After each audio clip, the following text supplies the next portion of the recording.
Oh, such a clutch off-season pickup, Dave. I know, right? I was worried we'd bring back the same team. Oh, no, I meant those blackout motorized shades. MVP of the room. Blinds.com made it crazy affordable to replace our old blinds. Hard to install? No, it's easy. Even you could do it. Nice. I installed these and then got some for my mom, too. What, you fly across the country to do the install? Nope. Blinds.com can do it all. All she had to do was pick what she wanted. She talked to a design consultant for free and scheduled a professional measure and install. Look at you, Hall of Fame son. Oh, I just picked the winning team. They're the #1 online retailer of custom window coverings in the world. Oh, Blinds.com is the GOAT. The GOAT! Shop Blinds.com right now and get up to 45% off select styles and a 100% satisfaction guarantee. Save up to 45% at Blinds.com. Blinds.com. Rules and restrictions may apply.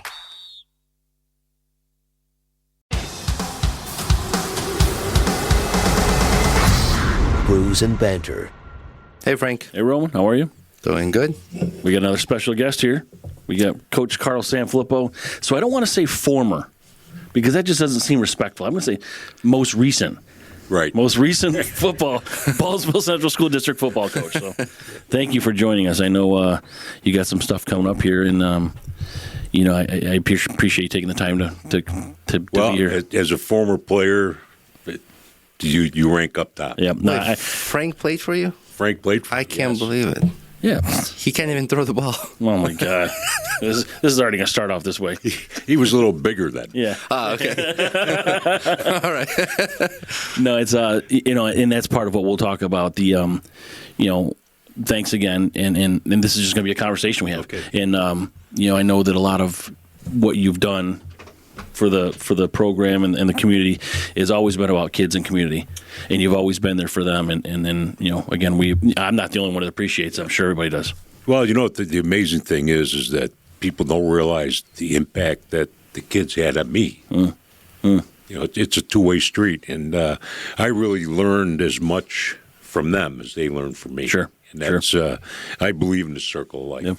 And I know things have changed quite a bit with that landscape and how that sort of, what regulations are in place and things like that for, dealing with other people. So it's a little different than it was when I was there. Yeah, when I started, we just had this conversation last night, my wife and I. When I started, football was about 90% of it. Mm-hmm. What year was that, Coach? 1977. 1977. Football was about 90% of it, Roman, and then 10% was the stuff on the outside. Mm-hmm. And in today's climate, football is about 40% of it, and 60% is everything on the outside. That's how the landscape has really changed. And do you think it changed in a good way, or? I think some of it in a good way. Back when I played at SU, they treated us like meat on a hoof. So I think it's changed in the protection of the players, especially at the NCAA and the NFL level. It's changed for the good. Mm-hmm. I think at the high school level, it's changed. I really think that the kid today is the same as Frank was. I really believe there's no difference in the kid. Mm-hmm. I think the culture around the child has changed. That's right. Yep. And that's what you have to adapt to. Yep. We talked about this a little bit with Peter Fox about college sports. And I don't know if you know Peter Fox. He's the ESPN producer from 1978. Yes, sir. And so he was our guest recently, and we brought up college sports and how it's different now for the kids. And like you said, the kid's the same. Right. The culture is different. I really feel the kid is the same. They're the same kid. They have the same. They're looking forward to their future. They have the same goals, the same everything. It's just the culture around them. Mm-hmm. If you take a little thing like the portal in the NCAA, that's right. Yeah. Used to be Penn State would come into my office and they would say, "Coach, we have 22 scholarships this year. We're looking for 3 O-linemen. We're looking for 2 defensive backs. We're looking for a tight end." Now that same college will come in and say we have 23 scholarships, but we're bringing 14 in through the portal. So now we're only going to take 9 high school kids. So that's affected the landscape of, where kids end up and where they go to play. And you can see the uprising of the D3 levels, the D2 levels, because there's not a lot of places now for these kids to go. Because of the portal. And that's all going to change, I think. It's just starting now, but I think Belichick is going to change that whole. It's going to be more of a business for a lot of people. Yeah, and what a hire that is for you're going to be one and North done. Carolina. You're going to go there 1 year and go pro. What a hire that is for North Carolina. Yep. You had the kid that was a quarterback for Texas last night. Ewers, Ewers. Yep. He forewent his senior year in high school to go to Texas because of the nil money. So when you take the nil in the portal, the name and likeness in the portal, it's changing the landscape of everything. And everything that happens from the NFL to college all filters down to the high school. Right. Yeah, and and you've got to be 1 year out of high school before you can go to pro. Correct. That's right. So he would he's saving a year of eligibility or just being a year younger, right? Because he's going to forget his. And he's going to enter the portal. Yeah. So you had your team in a semifinal game. Yeah. And now you're going to enter the portal and go somewhere else. And he's got Arch Manning, at Texas to take over anyway. So I just think that you still have the loyalty aspect in high school. Yep. I think that we're losing the loyalty and the tradition at that level. Yep. And I think that's going to have a big impact. Yeah, I know. I read before. I think you stated you coached almost 1,000 seniors have gone through. Yep. So, and that's a to put it bluntly, that's a shitload of people. Yeah. So you've been coaching 48 years, 40 with Baldwinsville. Right. 4 Section 3 titles. Yep. And it's I think I came from the cloth that when you took a job, you took it. Yep. And you stayed for the long haul, and I think I think those days are coming to an end. You can see it at the college level, you can see it, but right now as they're interviewing for my job, I know that 2 of the candidates are Baldwinsville alum that played for me. Yep. And my big thing is, I've told the administration, you want someone that's going to be here 25, 30 years. Right. You've got to keep consistency. Yep. And that's not even limited. I mean, that's just people, jobs in general. Nobody stays. Yep. Everybody moves for a promotion. Yep. That's how people get their pay raise and their, chasing I'm going to money. go here and chase this. That's right. Yep. And we just chased, my wife and I, we chased Baldwinsville. Right. No, and I can say, I appreciate it. And I know that, I was telling Roman, there's probably 30 or 40 people I can name off the top of my head right now that I played football with that we still stay in contact with. Huntley, Judd, Ware, Half, all these guys.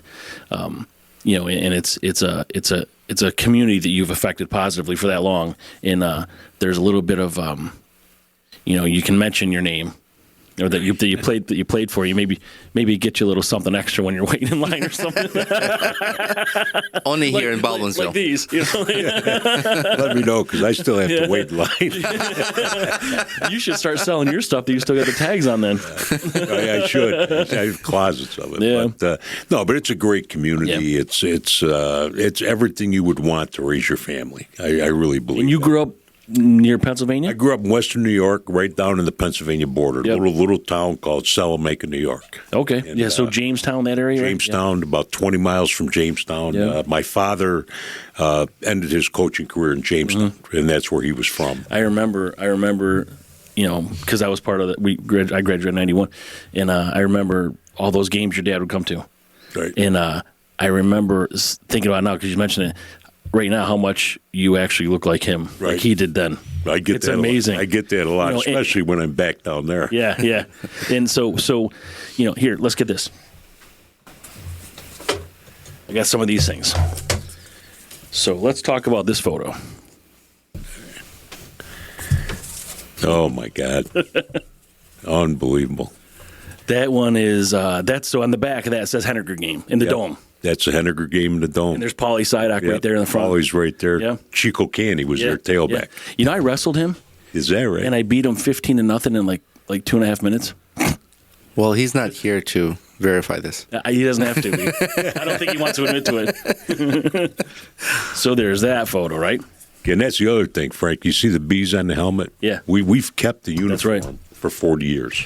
Yeah, I've got. So your jerseys are a little different, right? Nope, same striping, same everything. They're new and they're state of the art Under Armour. And, Okay. but it's the same. Yep. Because I bought the old jersey. That was my football jersey, and the Booster Club I think was selling it for $5 or $10. So I bought that, and my wife put the name on the back of it. Nice. Yeah, that's. Yeah. So they've stayed the same. They do look very familiar. Yeah. So there's that photo, right? And then there's this one. Oh my God! This was after the Saratoga game. That one. Right? Let me see which one this is. There's Pat Halpin. So that's Same not after the Saratoga game. Okay, that's not the Saratoga. So Pat Halpin was probably like in 87. That was a sophomore my first year. And your first year was 85. 85. This was the 86. Okay. This was the 86 championship team. Because here is the prize gem right here. That's our 89 team. The 89. Yep. Wiener, Corcoran. Yep. That was the Saratoga game. Danny Ryan. Yep. Oh my God. Yep. And then one last really super sexy picture here I found. Who's this guy? That was back. See, you have to understand. I grew up. That was me at SU. Roman, you got to understand. I grew up in the 70s, late 60s to 70s. So that was Vietnam. That was when I went to college, and so the hair was in. Yeah, that's okay.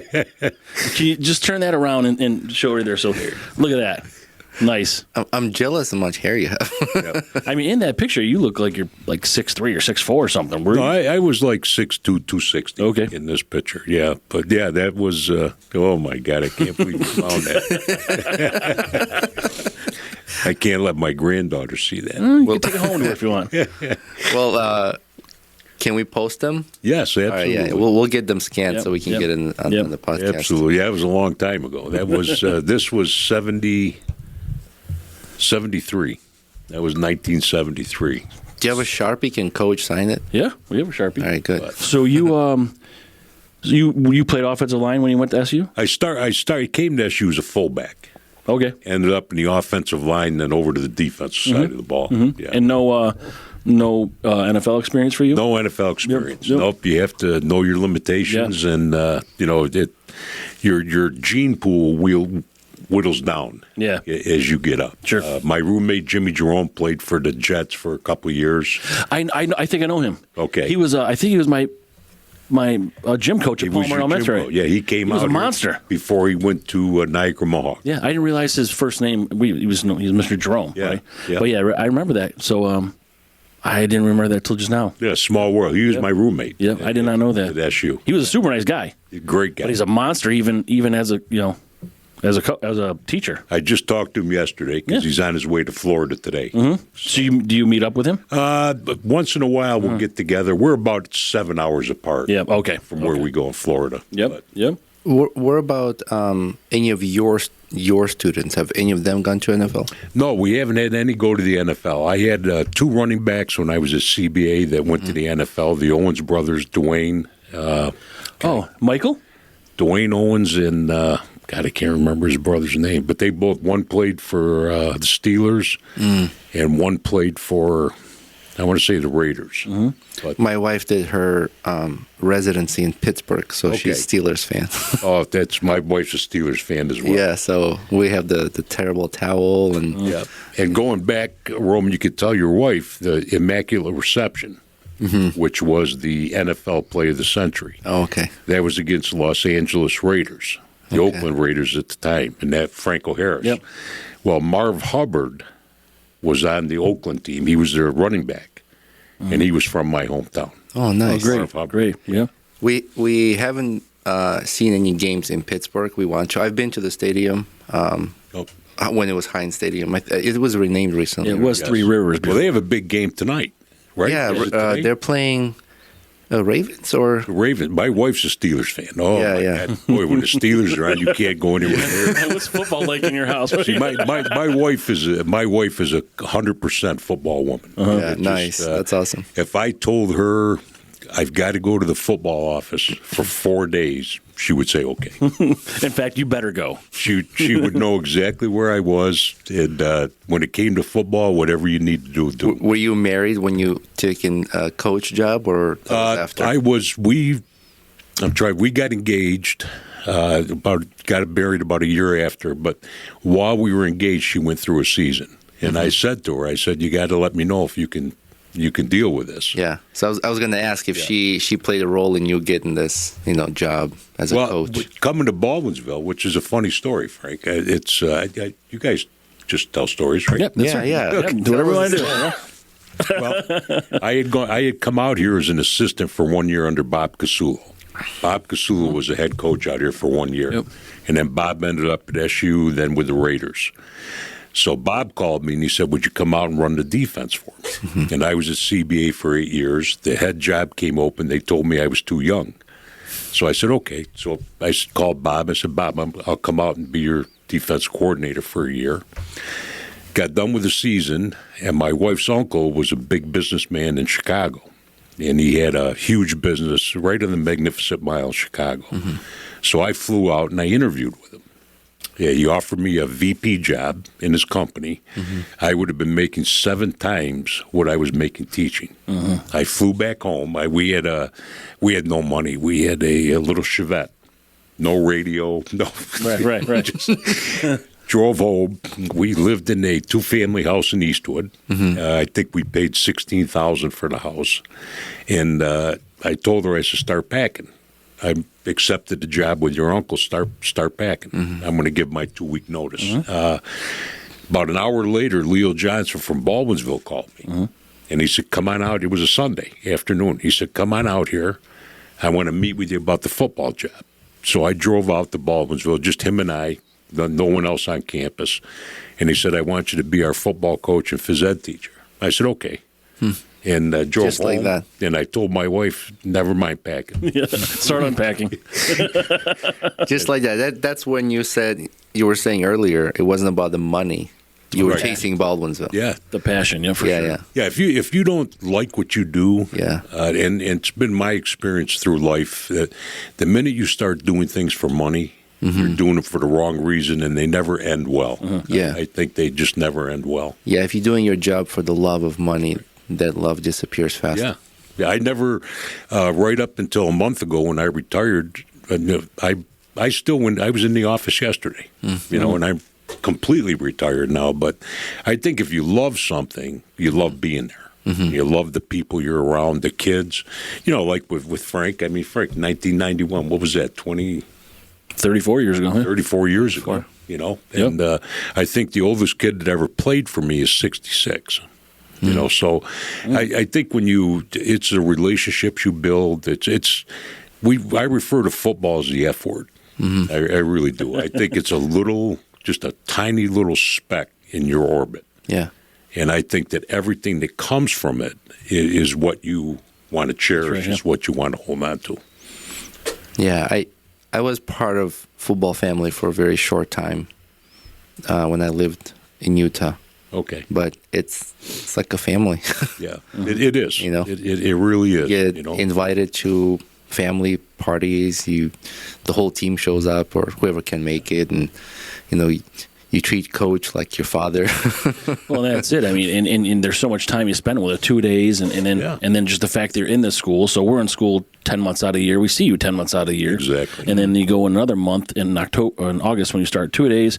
So now basically you're there 11 months of our life. Yeah, so along with my father and you're like a parent, very decisive. Like when you and George and John came to the game, it was like yesterday. Yep. To me, yep. it was like yesterday. And like Roman says, I mean, you invited us to the senior night. We all sat down and ate. It was just like nothing had ever happened. And you've touched a lot of lives, and I know there's a lot of people that will want to listen and watch this, and I'm sure they'll have some things to say as well. And it's just you have to like people. You have to like people. Yeah. You have to be willing, I think, there's give and take with everything. Yep. Frank, you guys, you don't know Frank, but when you guys got in trouble, some of the times what you left, I'd chuckle. I would chuckle because, I'm a firm believer, and I don't know if I should say this on your. You can say whatever you want. Yeah. But I'm a firm believer that boys are going to be boys. Yeah. Yeah. And I think one of the things as a society, I always look at football as society. I think one of the things we need to do is teach young men how to be young men. Right. I think one of the big things that we've always been about is how you treat women. That's a good. And I had that written down to talk about. Yeah, the respect aspect for sure. That's huge for me. Yep. Is how a young man treats a woman, whether it be a girlfriend, his mother, his sister. Opening the door for somebody. I mean, I think when you go forward with things, you go forward with the way you were raised. Yep. And that was big. I grew up my father was an Italian immigrant, and family was everything. And the way you treated people was how you were judged. And not to get too deep into it, but you and I had a conversation, previously about a relationship I was asking you about with one of your players, and my daughter. Oh, right. So I was just checking in, just make sure everything's okay, once I found out it was your daughter, I talked to the young man. I told him, I said, this is family. Yep. This is family. So, and I just think you see so much today, and I think kids are good. Yep. I do not think there's such a thing as a bad kid. They're not born bad. Right. There's not a bad kid. There's kids who will make wrong choices. That's right. Yep. And I think that if you're there to help them, put them back on the path to the right choice, I think that's what education's about. And you can see the education changing. As far as kids coming out, kids getting into education changing. Yep. When I get into education, it was about the kid. Yep. And it is now. It is now. But you went above and beyond. You went. I can remember my wife when we met. We'd take kids home. I've had players that have actually lived in our house for a month that have gotten in trouble or found themselves on the street, So, and that's why when you look at it in the current culture, my wife she's a football person, and she is a coach, whatever it takes. That's right. Whatever. Yeah, and certainly helps your position, but right. She understands, so it's not a wedge. Yeah, and you get consumed. Yeah. It's a consuming thing. I came home, Roma, one night, and my wife is very strong-willed, very strong-willed, and she's not. There's nothing. She's a woman's woman, and so I came home one night. She doesn't allow me to cook. I don't know how to cook. That's just she doesn't want me to touch anything. So I came home one night, and I thought, geez, there's no dinner. I don't smell anything on the stove. I don't. What the hell's going on here? I yelled upstairs. We have a big old Victorian home. I yelled upstairs. Nothing. I thought, oh, my God, is everything all right? So I called her. And I said, hey, what's going on? She said, what do you mean what's going on? I said, where are you? She said, I'm in Oregon, remember? Remember? So she had flown to Oregon to see my daughter, and I was so wrapped up with football. I came home, and I thought... In my head, I would be like, what did I do? What did I screw up? Right. But, wow. Well, I mean, when you're consumed by the job and your mind is there, right, and it happens, sometimes I catch myself, my son or my wife is talking to me and my mind's somewhere else, and I'm not paying attention, or vice versa. Sometimes I tend to talk to my wife, and I can see her mind is just busy processing information, and then just like, all right, don't need to talk right now. and that's indicative of a lot of people in the U.S., Americans. Right. But specifically as it relates to this circle here, we're all the same way. It's 1,000% dedicated to what you're going to do it right, and you're not going to half-ass it. You don't want to mess it up. Right. But then you get this associated sort of, not really aware of what's going on in life because you're focused on it so much. Well, the part I didn't tell you was that I took her to the airport.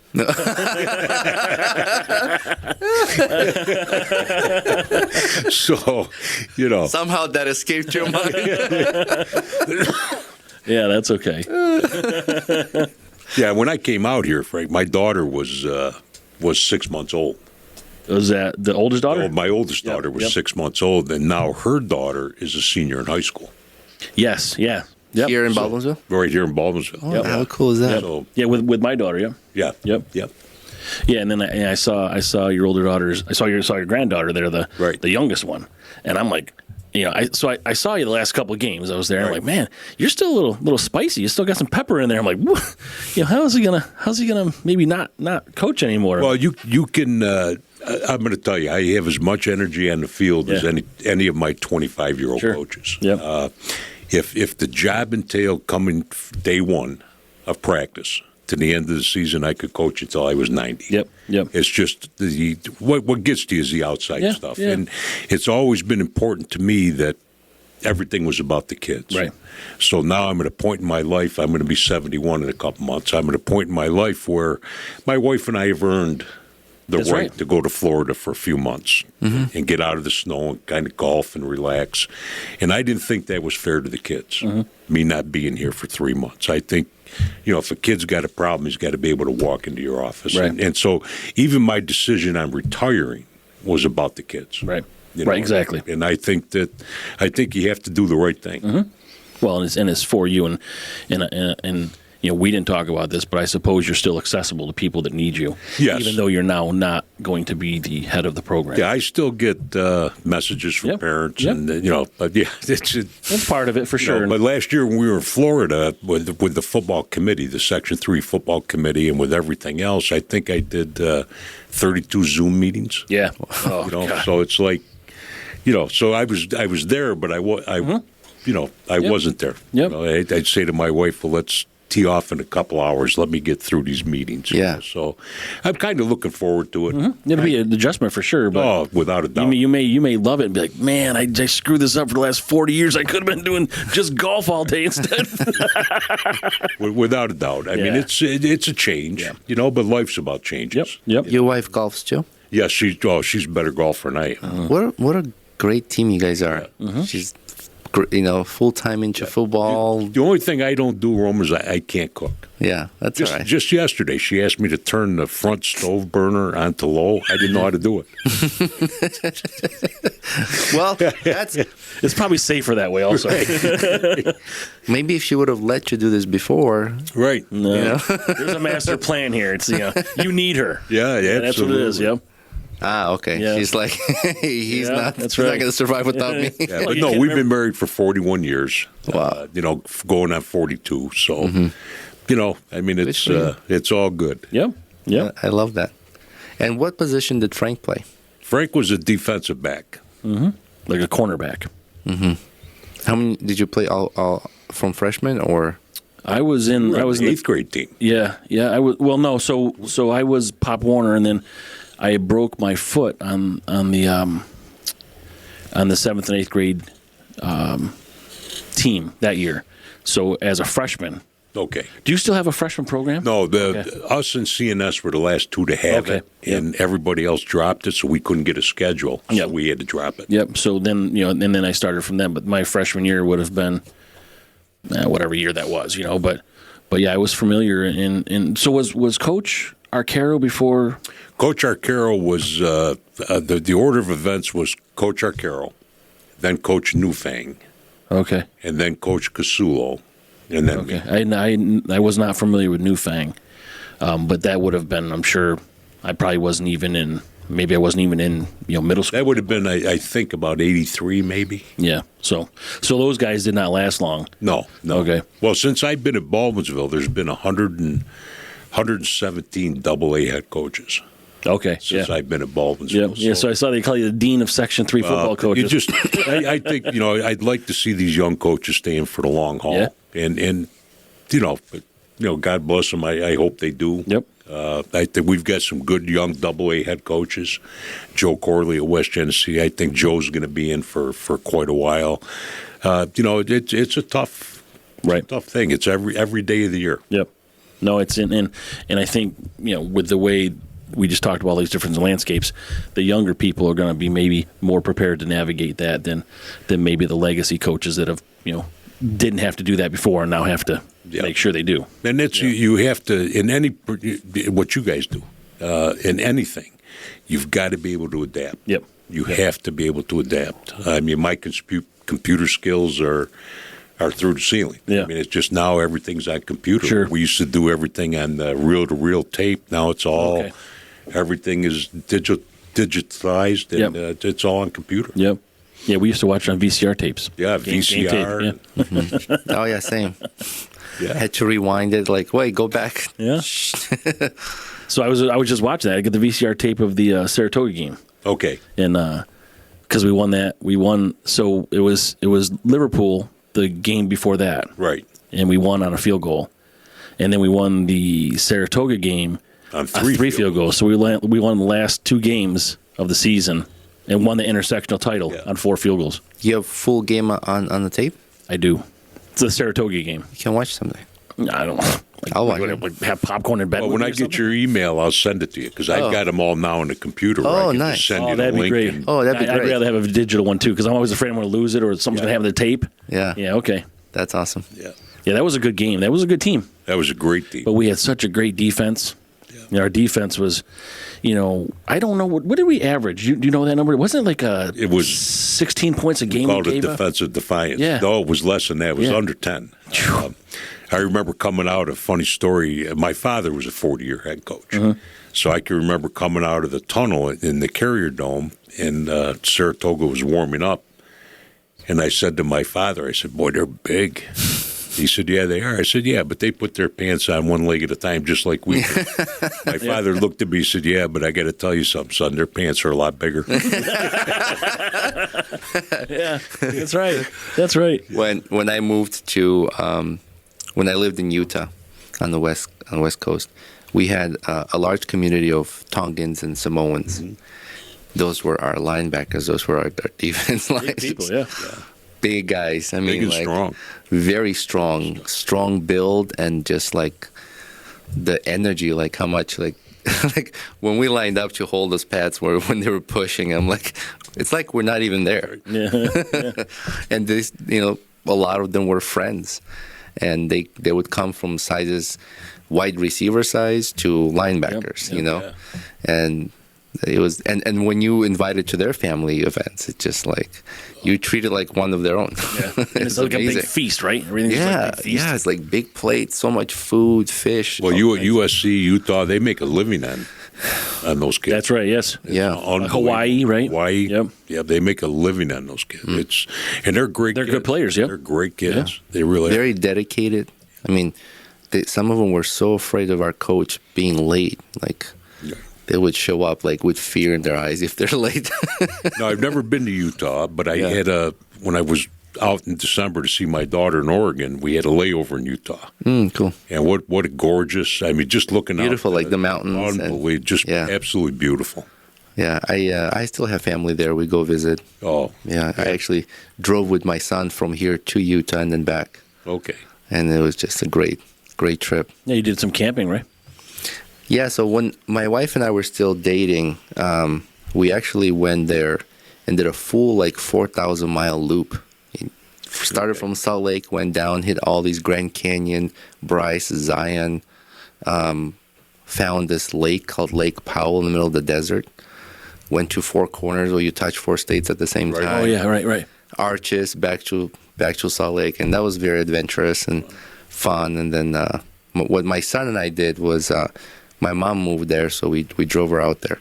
On the way back, we just kind of spent some time together. We went off-roading in canyons. We went to Yellowstone. We went to Mount Rushmore. Really wanted to hit Badlands, but just didn't have enough time. But it was just a really cool trip with my son. It's an absolute gorgeous place. Yeah. Where my daughter's in Oregon, if you go up to Bend, the Sisters Mountains, and just unbelievable. And she lived in Hood River, Hood Mountain. Just absolutely gorgeous. Mm-hmm. Love it out there. I was in Oregon last year. But And so beautiful, very dense forests. Yes. And Oregon is has that spot. Actually, this year is a 40-year anniversary of the movie Goonies. Okay. yeah, that's right. And there's a spot in Oregon when you stand on this hill. And you remember that shot when the boat comes out of that? Cave or whatever. Cave. Yeah. It was there. So we went and we actually saw that. I have pictures. So that movie is as old as your Baldwinsville coaching career. Right.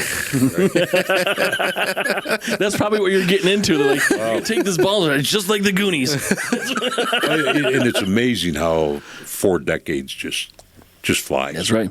But you're sharp as a tack, right? You know it all. You remember everything. Yeah. You're naming off people. I mean, that's a lot of kids. Yeah, that's a lot of kids. I don't forget kids. Yeah, I don't. And that's just the players that are 1,000. You had all these people you're a teacher for. When I was in Oregon, there was a guy at TSA. He said, "Coach," and I looked at him. This was just a month ago. He said, "You remember me?" I said, "No, I'm sorry, I don't." He said, "Your first year in Baldwinsville, you had me in phys ed class. I didn't play football." Yeah. I mean, that's got to be tough when you're, how many students would you have as a phys ed teacher? You'd have 40 in the class. Yeah, but so 40. How many classes a year? Five classes. So you had a roughly 250 students a year. Yeah, so you'd have to add all that on. I mean, I get it. Not to mention the kids in the school that you knew, and it's just a great place. But it really is. And in our era, when you're saying you kind of would chuckle at the trouble we would get into, we were not. I mean, we're not felons. We weren't doing these. We were doing just dumb shit that kids do. But apparently it was. Now we find out. Okayed by Coach Sanfilippo. Well, I mean, I think we talked about this before. As adults now, I'm thinking like, how am I alive? Like this stupid shit that we've done as kids. I'm like, how did I survive that?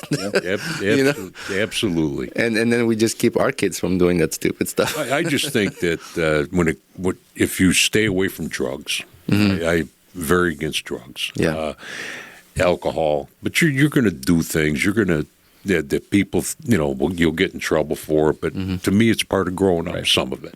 Yeah, and I think there's innocent trouble, and then there's what the hell did you just do trouble? Yeah, And as a kid, you get intimidated by friends and influenced by what's around you. So, well, and the other thing these kids are faced with is the social media and the iPhones. Right? Yeah, we didn't have that.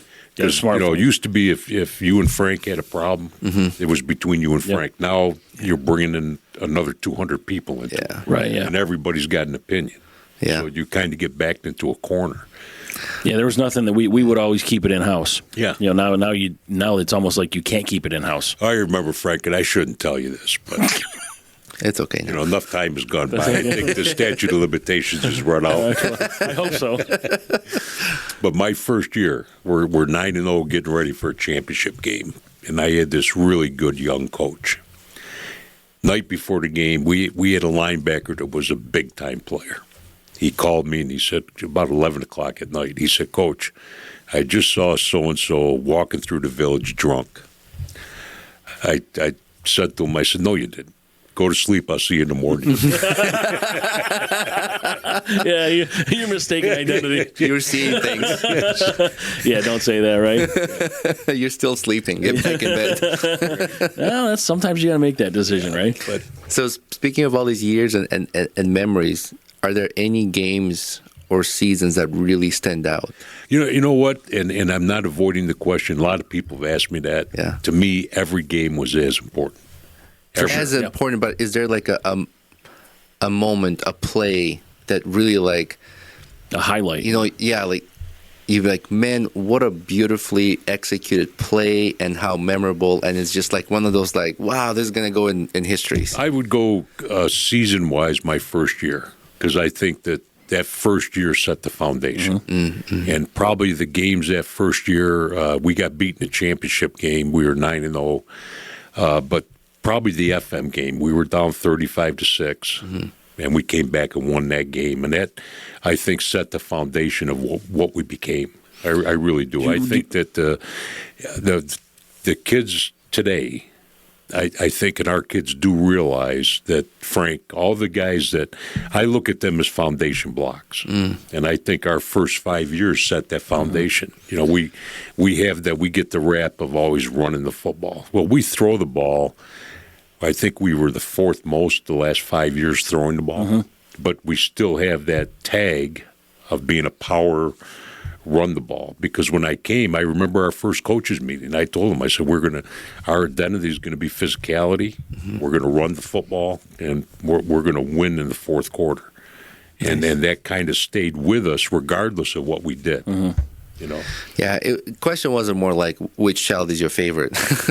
It was more like, and it wasn't whether you won the game or not. It's maybe a specific play that really stood out. and would just always, you could replay it second to second. You know, Like, was there like a 99-yard rush from something? I mean, I don't know, but I know we had You know what? There isn't Nothing really stands one out. play Yeah. that sticks out. Yep. There's every kid that played for me sticks out. And to be honest with you, I enjoy now in their later life sitting here with Frank. That sticks out to me more than any other play. That's amazing. You know, seeing kids that, and that's why I have Facebook. My Facebook is public. I have Facebook because I love seeing the pictures of the families. I love seeing their kids playing lacrosse or their kids playing football. That to me that's the win.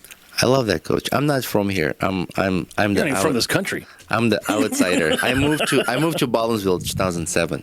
Okay. But I've grown to love Baldwinsville, and when my wife and I were thinking about buying a house, we were trying to make a decision, and she said, "I really would like our kid to go to the same schools that I went to," and I was on board with it. I said, "I love how beautiful and small Baldwinsville is. I don't like the four corner traffic. Got to do something about that. We need another bridge." But it's just such a beautiful town. I'm fortunate to have, come such a long way to where I am now, and end up in this beautiful town. It's a great place to raise a family. Yeah, it's a great place to raise a family. I believe Syracuse was rated as one of the top cities in the U.S. to raise families. Yeah, it like I said, it's I have no regrets whatsoever. Yeah, no regrets whatsoever. You chased the right dream. Yep, I really did, and I feel very fortunate. With everything, the community, the school district, my neighbors. I mean, my neighbor on one side of me, her son played for me. Yep. So, it's just a great place. It really is a great place, and that's why my wife and I guess we're thinking about downsizing. She said to me just the other day, she said, "Do we need 5,200 square feet, just you and I?" I said, "Well, you never know." It's funny. If I want to have a couple more teams, we each can have a floor, It's funny. Frank mentioned earlier that I'm in real estate. Last year I had 2 or 3 families that downsized. Yeah. Same thing, from 5,000 some square foot down to maybe 1,400, 1,600 square foot patio homes. And they love it. Well, upkeep and taxes just kill you, really. Well, that's the thing. Yeah. Where their kids moved on, they have their own lives now. They don't need the big home, right? You're heating all that space, you're maintaining all that space, and I think the humans are creatures of having stuff and holding on to it. So if you have extra space, you're gonna stuff it. Right. Well, I'm a hoarder. There's a funny skit by George Carlin. He's like, he was saying we just want stuff, and then we buy bigger houses. Yeah. I've heard the skit. I actually saw George Carlin when I was in college. I wish I saw him. Me too. At the center on campus. Oh, that's I actually awesome. saw George Carlin. My wife introduced me to him as a comedian, and because I would always ask her questions like, "Why is this like that?" Why is as an immigrant, I'm questioning things. She goes, "I don't know. You know what?" She goes, "Listen to George Carlin. He'll answer your questions." And that was my introduction to George Carlin. And I'm like, he makes so much sense. I understand. And a lot of the things he said have come true. Yeah, that's right. Yeah, and he took the reality and turned it into comedy, and I think we're laughing about those things because we know it's true. We don't deny it, and maybe some people can't say it, but they're laughing about it because it's what it is. Well, you're in real estate, so I mean, we have bathrooms that I think my wife goes in once or twice a week just to flush the toilet. Yeah, right. Yeah. But that's what when I was talking earlier about how you still got energy in your youngest granddaughter. When I see her on the sideline, I'm like, "What? This girl just doesn't stop moving. She's an It is incredible." I'm like, "Wow!" It's just, and she's just always just sitting there. Something's moving. And I said that's got to be a genetic trait there. Yeah, they're great kids. How old is she? She's 5. 5. So she's 5. I have a granddaughter in Oregon that's 5. My granddaughter here is going to be 18 next month, and my grandson is 14. Yeah. And what a great situation you're in, because, I've been here. I lived the last, 35 years, whatever, and minus 4. So the last 31 years I lived in Baldwinsville or in close to Syracuse. But now you're coaching kids of players you had. Oh, we've had a ton of it's interesting to be able to be around that long to let that happen. Right. And I think we've had, and I can't remember the kid's name, but came up to me a few years ago in the weight room, told me his grandfather played for me. Oh, jeez. So that's what made me start thinking. Wow. Okay. That's what made me start thinking. No, but Reggie Johnson, I said, I message him once in a while. He messages me. He's in Atlanta. He played for me in 77. He played for me in 77, and I have a ton of have become very good friends. Kids have played for me in the late 70s. Yep. So it's just, to me, age is a number. The year that we're in, 2025, is a number. Because I think through life, if you just do the right thing, because when something bad happens, 90% of the people don't care. And 10% are glad it happened. So when something happens, you've got your family. And I always considered Frank, any kid that played for me, as part of that family. John, the tragedy he just went through. I talk with John once in a while. We'll reach out to each other, and just the kids you hear from and the people you hear from. I had a girl that reconnected with me 3 years ago. Was a cheerleader, Debbie Edmonds. I don't know what year that would have been from. Nivens in the late 80s, mid 80s. Well, anyway, her son was a quarterback at a large high school in Texas. So she reached out to me his sophomore year, said, "Coach, check him out." And so I'm in touch with her, still. Interesting. A guy I coached with my first year out of college, who was the number 1 draft pick for the Steelers. Nice. For the Steelers, Bob Campbell, out of Penn State. Oh, wait, I heard that name before. Yeah, Bob Campbell out of Penn State, number 1 draft pick with the Steelers. I was in the stadium just this past summer for camp, and here comes this mammoth kid walking down the path with a woman. And I'm looking at this kid going, oh, my God. It was his grandson. Oh. And his mother was in town and wanted to bring him down to meet me. I haven't seen Bob in 40 years. Wow. And, so I've reconnected. He just sent me an email today. His name's Hunter.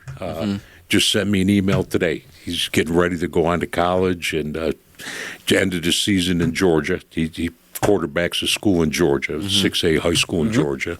So it's just the connections you make and the people that you it's tremendous. It really is. I just think there's no other walk of life where you can, look at things that way.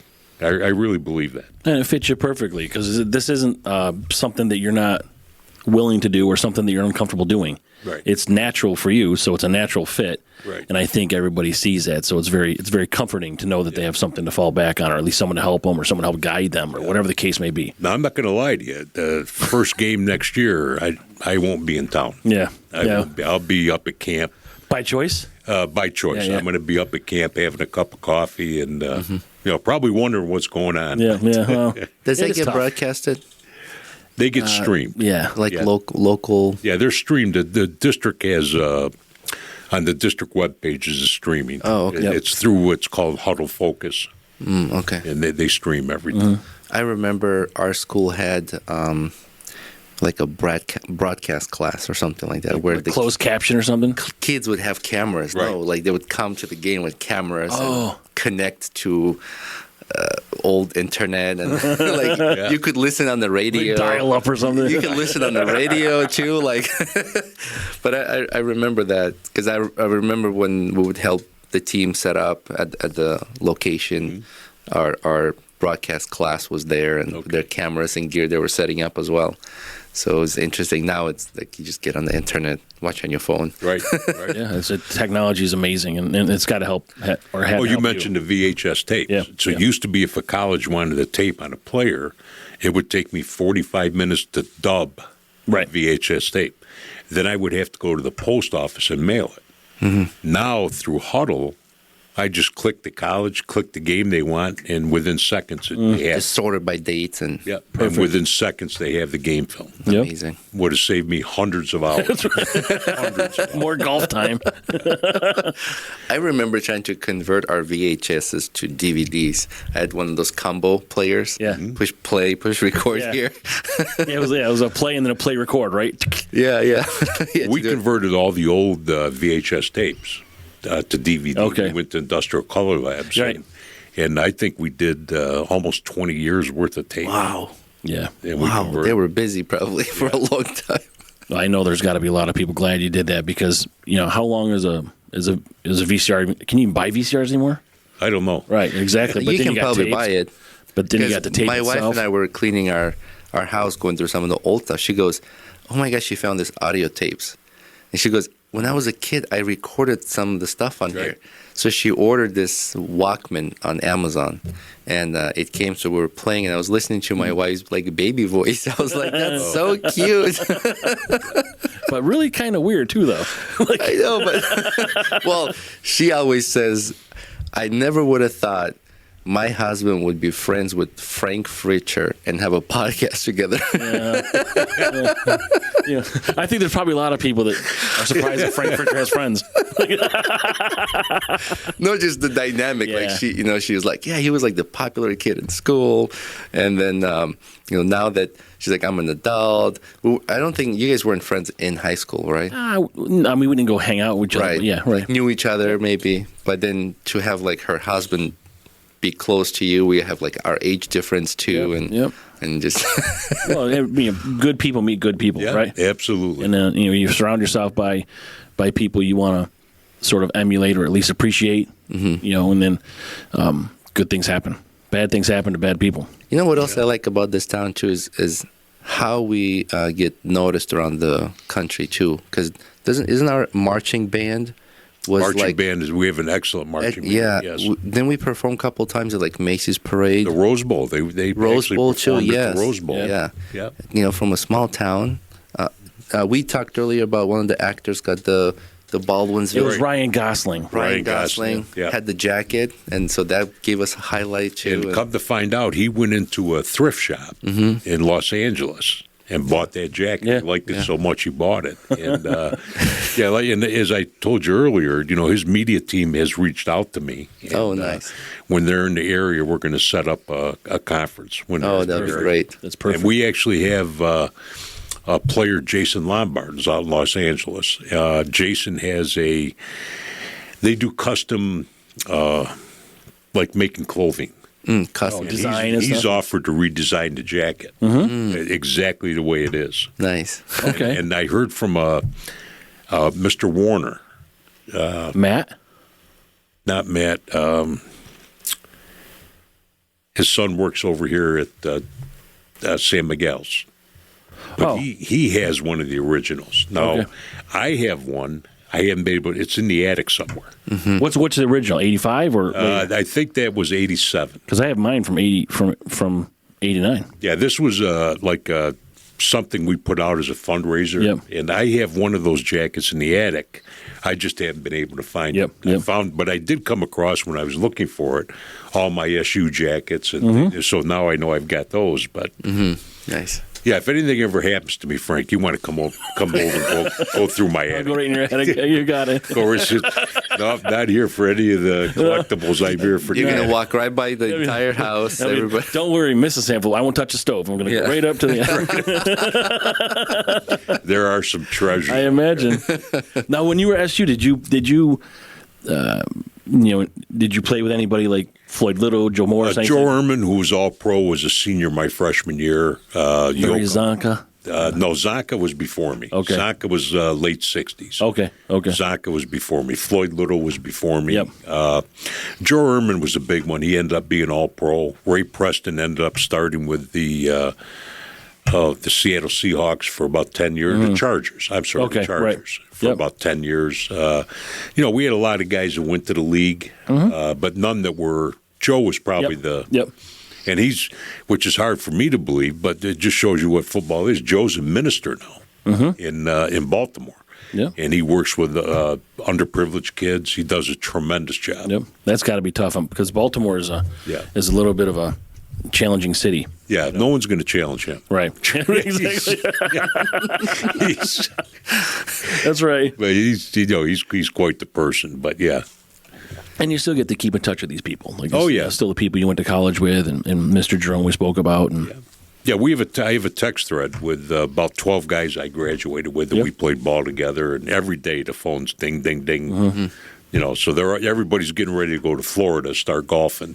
So that's what we'll get, because all of ours now is like just bad dad jokes or like half naked women. But we'll get we'll eventually graduate to going to Florida and playing golf. Yeah, exactly. and that's it. Well, like I said, my wife, I got to brush up on my golf game. She embarrasses me. She comes off the tee like a monster. Oh, nice. I saw this video recently, and the guy's trying to hit the ball off of women's tee, and there's another, what do you call them, the people, the pro? The people who like watch the golf course. Oh, the Rangers. The Rangers on the megaphone goes, "With the man on the women's tee, please tee off from the men's tee," and he's like, and he goes, "With the man on the women's tee, please hit off men's tee." He goes, "With the man with the megaphone, let me take my second shot from the women's tee." And I was like, "That's me." Well, see, what I like to do is I bought one of those water ball retrievers. Oh, yeah. So when I come back from Florida, my goal is 500 balls. 500 balls? 500 balls. A lot of water in the course we golf on. Yeah. Oh, a good day. Is it one of those telescopic ones? Oh, yeah. My wife will yell at me. She'll say, "Would you hit your next shot and get out of the water?" Yeah. I do this too. Like when I go play, if my ball gets in the brush, when I go get my ball, I come out with 2-3 others.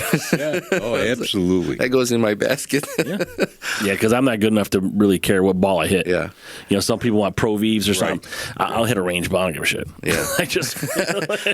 I wouldn't go that. No, I wouldn't. Yeah. I wouldn't do the range balls, but I would buy like used balls or AAA, 4A, grade used balls, and I'd buy those. Sometimes if there's a sale at Dick's or something, I'll buy a couple bucks. We haven't bought a ball since we've been going to Florida. That's how many I've got. Nice. I put them in bags of 100. Nice. And then I put the one she likes, I bag hers up. Yeah. Oh, yeah. I just was in the barn today, and I saw 3 bags. She told me that, make sure I threw them in the truck when we go to Florida. Oh, you guys drive down? I drive down. She flies down. Ah, okay. Yeah, it's she doesn't do well with. I was flipping a would house. being in the car with you for that long. I don't blame her. Yeah. I was flipping a house one time, and I walked into a barn, and there was a 6-gallon bucket, 6 or 7-gallon plastic bucket full of golf balls with multiple Titleist balls, and I was like, Yahtzee. Yeah. That lasted me over 3 years. Yeah. And that's... I'd probably never go through. I golf once a year if I get a chance. I wish I could do it more. I just don't have time. We could do a live podcast on it. We're going to have to do it. Yeah. Maybe we'll sponsor a hole or something. Yeah. And, You're still going to have your golf? Yeah, we have a big golf tournament. Yeah. You're still going to do that? We're still going to do it. We're looking to see how we're going to construct it. But yeah, we're looking. We'll be doing our tournament again. Mm-hmm. Like I said, whoever gets the job, I'll be in the back. If they need something, we'll be there to help. Yep. But because there's a lot involved in it. There is a lot involved. It's good that it's not just a 100%. You're gone. You're still there as a resource for. Well, I did clean the office out. Yeah. So but again, was that a sentimental moment? It was. Yeah. It was. It was, but it was good. I'm all about the new. Yeah. Even when I was coaching, I'm all about the new. I think that a shot in the arm is good. I think new ideas are good. I think if you think you know everything, you might as well just right. That's not the way. Yeah. Sit down in a rocking chair. Yeah, that's not the way. Yeah. Did you have the one deep moment on your way out, like, bye? I haven't had the last walk out yet. Okay. Yeah, I purposely left a couple things. I still have to go back. Did you find some things like, oh shit, that's what that is? Like, It's like a date, you leave something behind. We had you know what I found is we had a kid that played for us that passed away, Larry Smith. yes. Remember Larry? Yeah. He was a year ahead of me. Yep. Do you remember when he ran for student council? Yep. Well, Larry, Yeah, this is like a presidential thing, right? Like Right. they'd have like whatever the trinkets were to hand out to so people. Larry had a handmade sign that said, "Don't hate me because I'm beautiful." Larry wasn't He's beautiful. a character, yeah. He wasn't beautiful, and I found that. Yeah. I still had Yeah, that. So that I'm going to keep. That I'm going to keep For sure, yeah. In the attic. No, I don't know where that's going to go. Okay. I don't know where that's going. The attic is going to be a museum. The attic is. I'll tell you what, Rome. You want to get up there. You want to get up there. Remember the Beanie Babies? Oh, yeah. I think I've got 4 Yeah. bins of them. Princess Di. Oh, really? I've got. Those are worth money, yeah. Oh yeah. My father-in-law, I think, had one of those. Okay. Yeah, we were going through my friend's basement through some of his like high school stuff, and then you have these 2 grown men with kids and married playing Legos Oh. in the basement. I was like, dude, we spent like 2 hours right now playing with Legos. Guys are so simple, really. Give us a pen cap. His mom was like, Play "What are you with guys them for doing days." in the basement?" I was like, I've got the original Barbie Corvette. "Oh, There. I've got the original Barbie Playhouse. I mean, the first one that ever Yeah. came out. Wow. Frank, go to the attic. Yeah. We don't talk about the attic. We don't does talk he about need a Brew. map?" And you could bring Roman. Okay, with deal. We'll set something up, but first we'll get we'll send you the email address for the video links. Yes. For the games. Yeah, I'd like to have my son maybe watch some of those games. Yeah. My son's in a pep band, so sometimes we like to go. Like he plays at the women's basketball team, men's basketball team. Right. They'll be playing some hockey games. So I love seeing Right. local sports. Really had a lot of fun watching women's game. It's too bad it's not as popular, but we were recently at the men's basketball games when they beat Georgia Tech, I think it was. the women's basketball. Remember George Scott? Yeah. Well, George's daughter plays for the women's team. Oh, that's you? She's on scholarship. I didn't know that. For the women's yeah. team. Where's George at now? George is in Delaware. Yeah, because he went to SU, right? Yes. Yeah. He's in Delaware, but Okay. he's. But she's up here playing for the women's team. Nice. So Oh, wow, I didn't know that. Wonder if we saw her play when we were there. But we got another game. We're gonna go tomorrow. I think it's women's game Yeah, tomorrow. her last name is Scott. Scott, I'll Yeah. check. Maybe I'll take a picture with her and send it to you. Yeah. Because they were super friendly last time. My wife went up and took pictures with players, and Right. It's tremendous. Any sport that any kid plays, any activity, it to me is the best thing in the world. Is the best thing in the Yeah. world. Time management, all the different things you get out of it. it teaches value of respect and to other people and coordination, time management, discipline. I grew up studying martial arts and wrestling, mostly martial arts, and that taught me discipline. That got me out of some troubles, and Right. so I feel like it's a good sport, good community and family to be part of. And some people that I meet in martial art community, no matter what kind of martial art you're Right. doing, they're just nice people, like very genuinely nice. Like there's one student in my class, my son and I, we signed up together to go to this Right. martial art class, and one student there, she gets me honey sometimes. Like they're beekeepers and they make honey. Yeah. So once in a while, she's like, "Hey, we have some fresh honey. Here's a jar." I was like, "Thank you. I love honey." It's just they share eggs, and it's just like you said, any sport. Anything you do, Yeah. anything you can do, especially especially with the young people. Get involved, become part of something. I think it's just so important to have that identity, no matter what it is. Have that identity, and as history has taught us, with all the different churches that pop up and everything, regardless of what a person's faith is, they do well. People need to belong to something, and Yes. I don't care what it is. Get in a chess club, get in a math club, get in somewhere to go, something to set your goals. Yeah. And I just think that's very, very important. Yep. Yeah, most people realized that when COVID happened and everybody was isolated and how much struggle it was, Right. and how many people. Yeah, because you want interaction. Humans want interaction. Yeah, we're not. Yeah, I think we're designed to interact with other humans. We're not, designed to just sit at home alone and be isolated. Mm-hmm. And a lot of people, and even young kids, struggle with mental problems because of the separation like that. Yeah, it's a lot to overcome. Yeah. Being locked up and being on that screen, and the studies that have come out, what the staring at the screen does to you. Yeah. So yeah, it's just I'm all for anything. We'll help anybody. I just think it's all tremendous. Yep. I really do. That's good. Where's your next few years going to be like? I don't know. I'm trying to figure that out. I don't. But the thing is, I've always been busy. So I have a big dive boat, scuba diving boat up in Alexandria Bay. So our reservations are coming in for the dive boat. We charter divers from all over the country. So you have a diving school? Yes. Okay. Yes, I'm a master instructor. Okay. And I hold a U.S. Coast Guard master captain's license. Oh, nice. So we have a pretty big boat up there, and we have people that come in from all over the United States to charter our boat, because 1,000 Islands, you have a lot of turn-of-the-century wrecks, Right. because those islands are rock. So prior to GPS and that type of navigation, they would rip their hulls on those islands and they would sink. Some of the wrecks we dive on, one is a 700-foot wreck. The Jodrey, we dive the Keystorm, which is about a 300-foot wreck. The Vickery is a mid-1800 three-mast wooden schooner that we dive.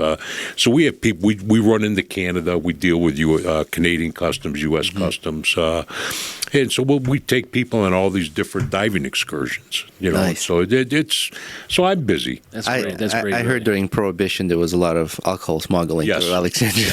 But if you can find those bottles unbroken, Well, I've got a they're in the attic. I've got a sweet spot up there that I won't tell you where it is. Okay.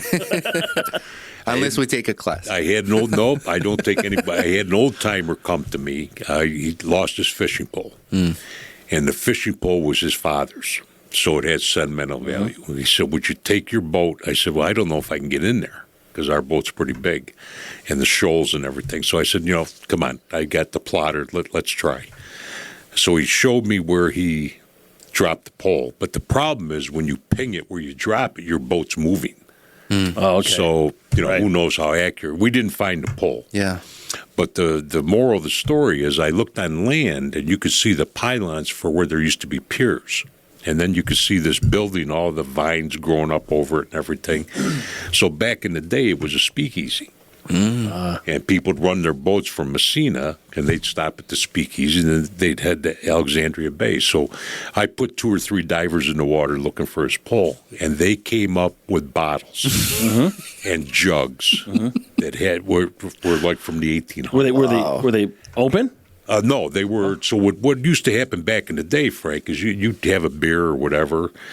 You get done, you just throw the bottle in the water. Okay. Yep.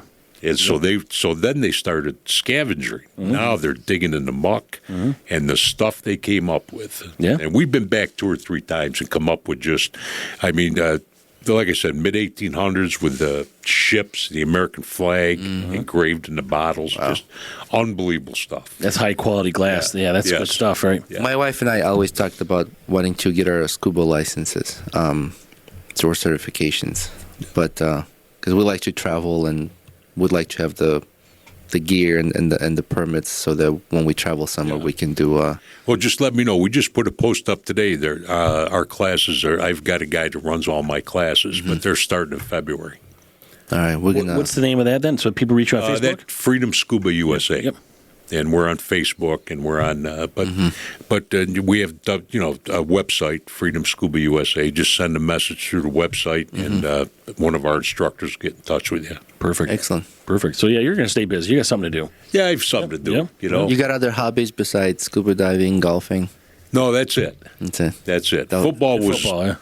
was Yeah. that. I That's was just wondering outside of that. Watching football's got to be a hobby, right? well, I love college. That's college football, I right? love college Yep. football. I could watch. My wife will come in and say, "You're watching Northern Illinois." I say, yeah. You know? It doesn't matter. First year program, whatever. No, I I'm going to start.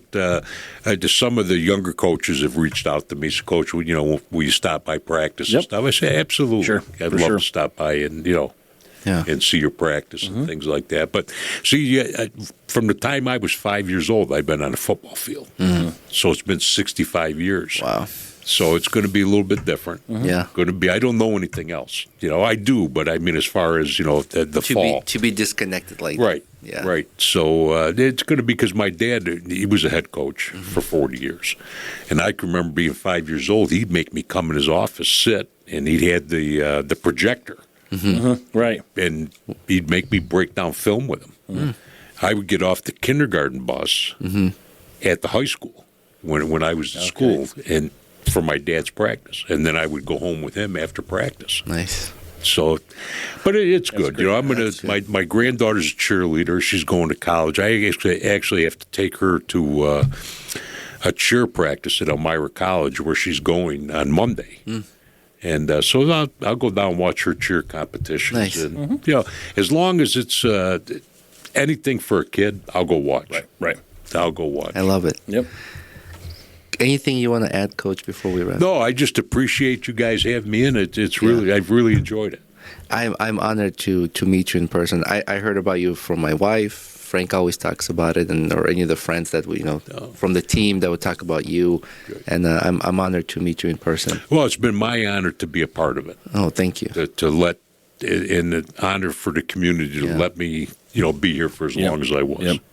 Thank you. And I think as a local podcast, we're trying to kind of do the same, give back to community, and we're trying to invite a lot of local business owners and just people. Well, it's tremendous. I'm going to start watching. Yeah. Oh, thank you. I'm going to start watching. It gets a little bit out of control sometimes, but That's okay. you can skip over those ones. Yeah, that's okay. But it's just I think what you're doing is tremendous. Yeah, I thank think you. And it's a great place, and if you're adding to the community, and I think that's absolutely That's our goal. absolutely tremendous. Well, we appreciate it, and we're just family men, just trying to support ourselves, our family, and other people. So it's really it's easy for us, like it is for you to be a coach. You're kind of you're able to talk to people, and you like us, and we're able to just sort of have these conversations that here we are, probably an hour in, and it's the most we've talked in. Well, we talked quite a bit at the senior dinner, but in decades. So, but in the way my mind works, you never leave. That's right. Yeah, you never leave. Understood. You're always there. Yep. And I just had a kid call me. I'm trying to think, maybe 2 weeks ago. Talked to me like he had just walked out of the office yesterday. I haven't seen him in 30 years. Wow. So you never. Yep. You're always part of it. And life gets busy. Yeah. And I understand that. You guys have families. You're torn in a million different directions. Then you're going to come a day when you reach my age where you're going to slow down. Now you start taking a look at it. That's right. I just love just hearing what the stories you're sharing, how you have touched so many lives locally, and how that attachment you have to so many people. Like you're just saying, people just calling you and talking to you like they haven't left. Well, and they've affected me. Yeah. And that's the thing that I appreciate your kindness. And the thing is, Frank, is they've made an impact on my life. I don't think a lot of people, and you pointed that out, I don't think a lot of people realize that. I didn't. Yeah. I mean, and just think that's kind of, more you affecting us than someone affecting you. Yeah. And just people being humble, and they don't want to think that way, Yeah, but the impact they've had on my life has been unbelievable. Unbelievable. That's great. And it's kind of nice. I'll be sitting in my office, which I shouldn't tell you this, Frank, but after that's like three things you shouldn't have told me today. Yeah, I know it. After Penn State got beat last night, my mother hated Notre Dame. So after Penn State, I actually started watching game film. Oh, that's about 1:30 in the morning. My wife came down to my office and said, "What are you doing?" She said, Do you remember you retired? That's right. Yeah, you gotta let it go. But it's just the impact that it's had, and the impact the kids have had on you, and what you remember most. Back to one of your original questions, you remember the things that you didn't get right. If you focus on the things you got right, you're not going to ever get any better. Yeah. That's right. You remember the mistakes you made. Right, like you get better if you play against better people. I was telling my son that Yeah. because he would always ask me, like, how do we get to where we are, humanity? I said, we all learn from our mistakes. And you're going to make them. Yeah. What could I have done better? Yep. Yeah. I keep ledgers every day. I keep ledgers before I go to bed. I write down what did I do good, what did I do bad, and I refer back to them. Maybe I'll pull a ledger from 20 years ago. But your mistakes that you make, or the things you handled incorrectly, those are the things you have to make good on. Yep. In my opinion, because if you just focus on what you do good, you're never going to get better. Yeah. You're never, ever going to get better. Well, as a professional or as a person. Yes. It applies both ways. And when you do make a mistake, you'll be lost. But own it. Own up to it. Live up to it, and take that loss. But we make sure you need move on from mistakes. We need mistakes, and we need more people like you, Coach. Well, thank you very much. Thank you. But life is peaks and valleys. Yeah. Peaks and valleys. So moving forward now, I know you're still going to watch game film, but I think what you can do is you can actually watch film of your wife golfing, break that down so you can figure out, and then just click a button when she comes down and make it look like football. She's got a good swing, Frank. She comes off the tee. Oh my God! I told her you should hit for the men's. I'll hit for the women's. Yeah, see, that's it. You're gonna have to sort of study that film to. But no, it's good, and I owe her a lot. It's just to be supportive for that long. I mean, I feel fortunate. Yep. I feel fortunate. Not a lot of marriages last 41 years anymore, and I feel fortunate that she's always been a part of it. She's always been vested in it, and I feel very fortunate. That's great. That she's allowed me to pursue that. Sure. Yeah, you're a lucky man for sure. Yeah. But we appreciate you. We appreciate this again. We hope you'd want to do it again at some point. Go enjoy your vacation. Absolutely. I'll see you in April. Enjoy your retirement. Yeah, you're welcome whenever you want. Whenever you want. Always welcome. I'll see you in April. Perfect. Thank you, Coach. Well, thanks Thank again. you. Bye. Aldo Bonacchi, class of 97. Coach Sanfilippo, congratulations on a fantastic career. You reached out to a lot of student athletes and made them better young men. Contact and intensity. Hi, I'm Dana McDonald, member of the 1989 Baldwinsville Football Championship team, and just wanted to say congratulations to Coach Sanfilippo on his recent retirement. Hey, Coach. Dave Stewart here. Just want to congratulate you on your retirement, and thank you for everything you've done for me, the town, the team, and the program. Best wishes on your retirement, and I hope to see you soon. Hi, Coach Sanfilippo. Happy retirement. This is EJ Lawton. I could go on forever thanking you for making us better football players and better men. Pain is temporary, pride is forever. Thank you. Hey, Coach, George Shedway here. Just want to wish you congratulations on your retirement. Thank you for everything you've done in my life. Hey, Coach, Joseph Barata here, class of 92. Just want to say congratulations on your retirement. You can't think Baldwinsville without thinking Coach Sanfilippo. Coach John Huntley, number 14, punter place kicker, 88 to 90. Congratulations on your 40 years and 40 more years to come, Coach. Love you. Have a great day. God bless. Hey, Coach. Casey and Isaiah here.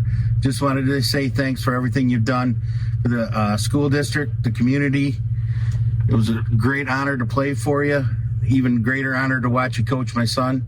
Congratulations on your retirement. Enjoy. You deserve it. Thank you, Coach.